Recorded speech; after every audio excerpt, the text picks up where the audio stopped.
Olá, eu sou o Roberto Coelho e você está em Um Lugar e Suas Histórias. Vamos lá, ruas da cidade de São Paulo, vamos entender por que isso tem esse nome, como é que é. Vem para cá.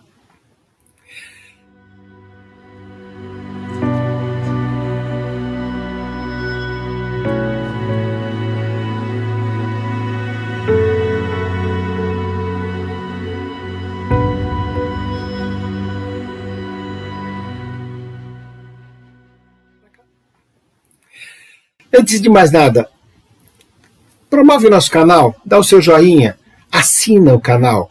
Nós estamos chegando aqui a mais de 400 pessoas no YouTube, mais de 600 pessoas lá no Facebook, no grupo Um Lugar e Suas Histórias. Vamos crescer? Vamos lá. Avenida Raimundo Pereira de Magalhães. Então, ali em Pirituba. E quem foi? Então, Raimundo Pereira de Magalhães nasceu ali em 1871, numa pequena povoação na Vila Meã, no início então do Concelho de Amarante, lá em Portugal. Veio para a Bahia em 1884, onde então logo se estabeleceu no local, onde fez um grande e belo edifício, na Sociedade Anônima Magalhães. Né? Passou a atuar também na indústria de açúcar, abrindo filiais no Rio de Janeiro, no Recife, ligações com refinarias e usinas de açúcar, então cuja atividade manteve então preponderância em todo o Brasil.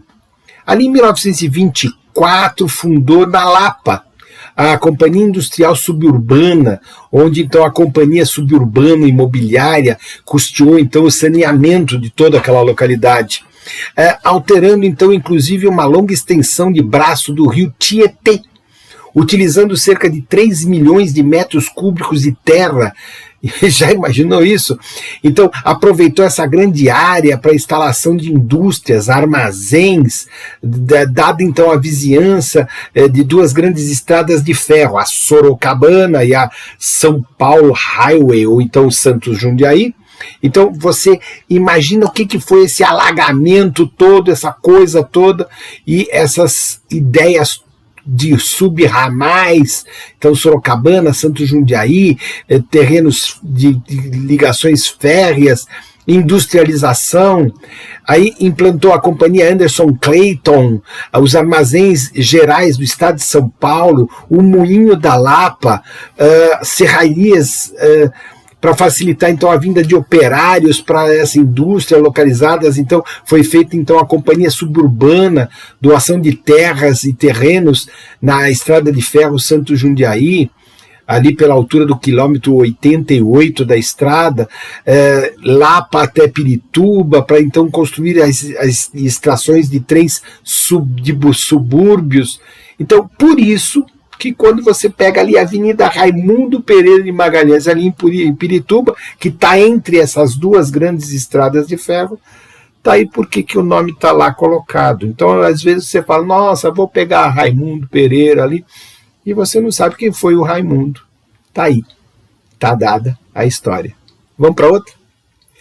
Rua Raul Pompeia, ali na Perdizes. Não era Pompeia não, tá? Raul Pompeia é nas Perdizes. Essa rua começou a ser aberta ali em 1912 por um loteamento do bairro Companhia Urbana e Predial. Então, ela chamava Rua 5. Depois, mais tarde, então, em 1919, é que ela passou a ser Raul Pompeia. Então, quem foi Raul Dávila Pompeia? Ele nasce ali no município de Angra dos Reis, em 1863, rimou, Reis, 3.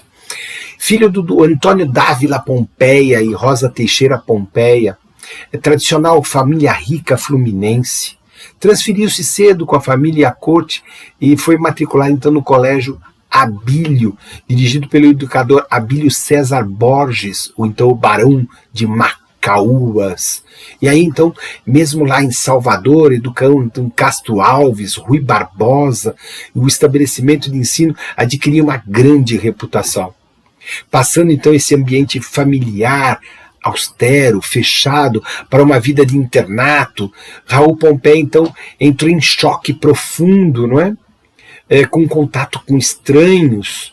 Logo se distinguiu como um aluno aplicado, um gosto pelos estudos, pela leitura, e aí então grande desenhista de caricaturas, redigia e ilustrava o seu próprio punho um jornalzinho chamado O A Short.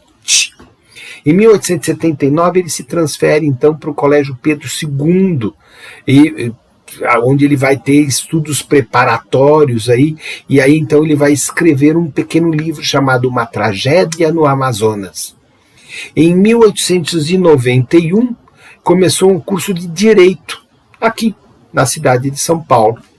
E aí, então, entrando em contato com esse ambiente literário, essas reformas todas que aconteciam na época na cidade de São Paulo. Engajou-se em campanhas abolicionistas, republicanas, atividades acadêmicas, na imprensa, escreveu jornais em São Paulo, no Rio de Janeiro, frequentou como um apelido, um pseudônimo chamado Rap. Entre várias publicações no Jornal do Comércio, ele foi se protagonizando dentro dessa história, né? Então participou do Ateneu, a Crônica das Saudades, e com isso você tem aí a história deste homem maravilhoso que foi então Raul Pompeia. Raul Pompeia, então, dá nome a essa localidade. Então, quando você passar por ali, você já sabe a história desse grande jornalista, desse grande escritor, dessa pessoa fantástica que foi Raul Pompeia. Tudo bem?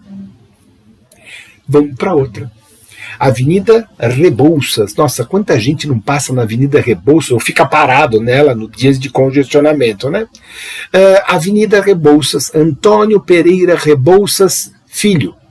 Nasceu na cidade baiana de Cachoeira, ali em 1839. Filho de Antônio Pereira Rebouças e de Carolina, então, Rebouças. Seu pai era um autodidata e obteve o direito de advogar, representou a Bahia na Câmara dos Deputados em diversas legislaturas, foi também conselheiro de Dom Pedro II. Sua mãe, a Carolina Rebouças, era filha de um comerciante e a família Rebouças mudava então para o Rio de Janeiro. De posse de sua bolsa de estudos, os irmãos então embarcaram para a Europa, de volta para o Brasil.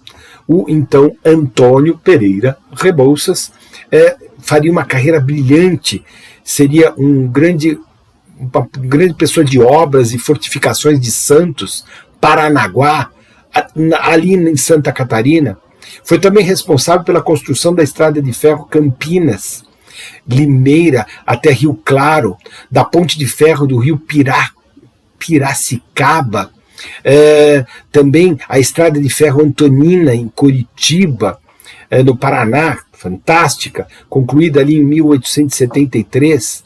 Os irmãos Rebouças foram os responsáveis pela criação da estrada de ferro Paranaguá-Curitiba. As soluções encontradas ali para transpor aqueles obstáculos, aquelas montanhas todas que estão ali, foram consideradas um feito para a época e até para hoje, uma malha ferroviária reconhecida hoje como a maior obra de engenharia férrea do Brasil. Em 1871, o Antônio Rebouças funda então a Companhia Florestal Paranaense, localizada próximo então ao traçado da futura então ferrovia Curitiba-Paranaguá, considerada a primeira grande empresa madeireira do Paraná. Faleceu na cidade de São Paulo, de maneira prematura, ali em 1874, com apenas 35 anos de idade. Com tudo isso, e essa febre tifoide que ele teve, com tudo isso, 35 anos, ele fez tudo isso que vocês estão vendo aí. Então, quando você passar ali, ou ficar parado na Avenida Rebouças, você fala assim, caramba, quanta coisa fez esse sujeito. Pois é, um lugar, suas histórias. Hoje, nós vimos algumas personalidades aí da história do Brasil que dão nome a ruas ou avenidas da cidade de São Paulo. Nas sextas-feiras, uma cidade do Brasil.